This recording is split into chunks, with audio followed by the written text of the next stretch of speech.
जो मुल्ज़मान हैं वो घोटकी की तरफ जा रहे हैं, सिंध बाउंड्री की तरफ बढ़ रहे हैं।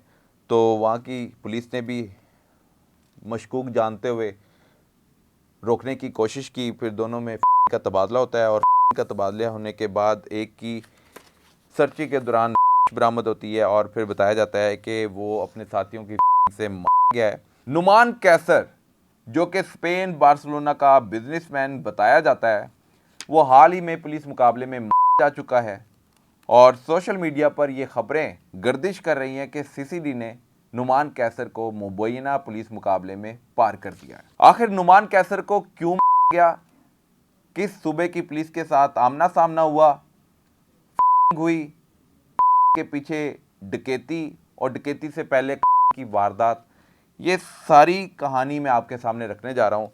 मेरे सामने 3 मुख्तलिफ FIRs मौजूद हैं जो मुख्तलिफ शहरों में मुख्तलिफ औकात में दर्ज होती हैं। इस के पीछे जो वजूहात हैं वो वजूहात मैं आपके सामने रख देता हूँ, वो भी मतन मुकदमा में दर्ज हैं। अच्छा जी, मुद्दई कहते हैं कि इनके दरमियान शादी होती है साल 2016 में और जिनसे 2 बेटियां पैदा हुईं। इख्तलाफात की वजह से मास काजी ने फलकनाज को तलाक दे दी।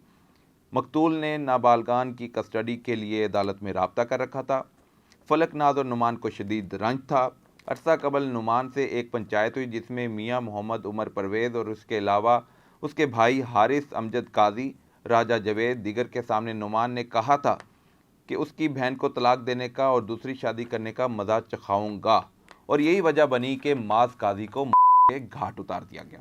नुमान कैसर स्पेन में बैठकर 2 शूटर अरेंज करता है और उन शूटरों के ज़रिए अपने के साबका खावंद को घाट उतार देता है। ये बात है 17/3/2023 की, जिसका मुकदमा यासर शरीफ ने अपने भाई के बाद दर्ज करवाया और उसमें अपने भाई के हवाले से वाज़े तौर पर लिखा कि वो किस तरह कहाँ जा रहा था, किस तरह उस पर हमला किया गया और हमले के दौरान वो जान से चला गया, माज नामी जो इसका भाई था यासर शरीफ काजी का। तो ये मामला फिर शुरू होता है और फिर मतन मुकदमा में ये भी वाज़े तौर पर लिखा जाता है कि वजह नाद की ये है। ये मतन मुकदमा है जिसके बाद पुलिस तहकीकात आगे बढ़ाती है और फिर शूटरों को तलाश कर लिया जाता है। शूटरों को जैसे ही तलाश किया जाता है तो फिर वो अपनी गिरफ़्तारी के बाद पुलिस के सामने इतराफ़ भी करते हैं और अब वो जेल की सलाखों के पीछे अपनी सज़ा काट रहे हैं। और इस दौरान पुलिस यासर शरीफ की मुद्दई में दर्ज होने वाले मुकदमे की तहकीकात भी कर रही होती है। और फिर सीसीडी का क़याम अमल में आता है। सीसीडी का क़याम अमल में आता है तो फिर ये संगीन मुकदमात की तफ्तीश सीसीडी के पास चली जाती है। सीसीडी इस मुकदमे की बाकायदा तौर पर तफ्तीश कर रहा था। स्पेन में वो अपनी मोबाइल एसेसरी का कामकाज करता है और फिर वहाँ पर जब पुलिस तहकीकात करते करते रेड वारंट जारी करती है तो वहाँ की अदालत में नुमान कैसर को पेश होना पड़ता है। नुमान कैसर वहाँ पर जब पेश होता है तो उसे अब कुछ नज़र नहीं आ रहा होता, तो उनकी अदालत की तरफ से कहा गया मुकदमे में शामिल होने के लिए पाकिस्तान में केस को परसू करने के हवाले से भी अहकाम दिए, जिसके बाद ये तफ्तीश शुरू होती है और शामिल तफ्तीश होने के लिए ये नुमान कैसर पाकिस्तान पहुँचता है। और तमाम तर मालूमात चूँकि सीसीडी के पास मौजूद होती हैं, वो जैसे ही यहाँ पर मुकदमे के लिए पेश होते हैं और फिर वहाँ पर जेल चला जाता है और जेल होने के बाद फिर बरी होता है और फिर बेल होने के बाद ये फिर फ़रार होने की कोशिश करता है, जिसके बाद ये फिर सीधा रहीम यार खां पहुँचता है। एक गाड़ी में सवार होते हैं 4 लोग और जो एक मुकदमा मोहम्मद हसन की मदय्यत में थाना कोट सब्ज़ल ज़िला रहीम यार खां में दर्ज हुआ, उसके मुताबिक कि 2 लोग, जिनमें से एक छोटी दाढ़ी चश्मा पहना हुआ जिसने गहरे ग्रे कलर की शलवार कमीज़ भी पहनी हुई थी और दूसरा जो था वो भी क्रीम कलर की शलवार कमीज़ में मलबूस था, दोनों के पास था और इन्होंने मोहम्मद हसन की मोटरसाइकिल को गन पॉइंट पर छीना और वहाँ से फ़रार हो गए। गाड़ी में आए और मोटरसाइकिल छीनकर फिर फ़रार हो गए। ये फिर सिंध बाउंड्री की तरफ बढ़े। पुलिस 15 की इत्तला मिलने के बाद जब मौका पर पहुंचती है तो पता चलता है कि जो मुल्ज़मान हैं वो घोटकी की तरफ जा रहे हैं, सिंध बाउंड्री की तरफ बढ़ रहे हैं। तो वहाँ की पुलिस ने भी मशकूक जानते हुए रोकने की कोशिश की। फिर दोनों में का तबादला होता है और का तबादला होने के बाद एक की सर्चिंग के दौरान बरामद होती है और फिर बताया जाता है कि वो अपने साथियों की से मार गया है। उबाड़ू ज़िला घोटकी के हदूद में ये पुलिस मुकाबला होता है और नुमान कैसर वहाँ पर मार जाता है।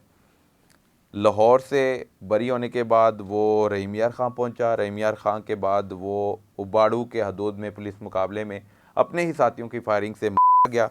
ये सारी कहानी है, लेकिन सीसीडी का किरदार ये है कि रेड वारंट भिजवाए गए थे ताकि मुलज़म को पकड़ा जाए, और सीसीडी को एक टास्क भी मिला है कि जो शूटर को अरेंज करेगा उसको पुलिस गिरफ्त में लाएगी। और इससे पहले भी हमने पुलिस मुकाबले देखे, सीसीडी ने उन पुलिस मुकाबलों को ऑन भी किया, जिसमें सरे फरिश्त तीफ़ी भट्ट का पुलिस मुकाबला था। लाहौर का बहुत बड़ा डॉन था और एक कारोबारी शख्सियत भी थी, लेकिन उस पर मुकदमा दर्ज थे।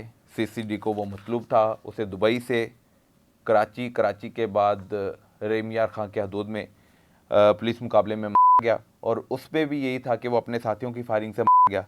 उसके बाद सरगोदा का एक मशहूर डॉन शफकत भट्टी नामी शख्स को पकड़ा, उस पर भी कई के मुकदमा दर्ज थे और 109 में वो पुलिस को मतलूब था।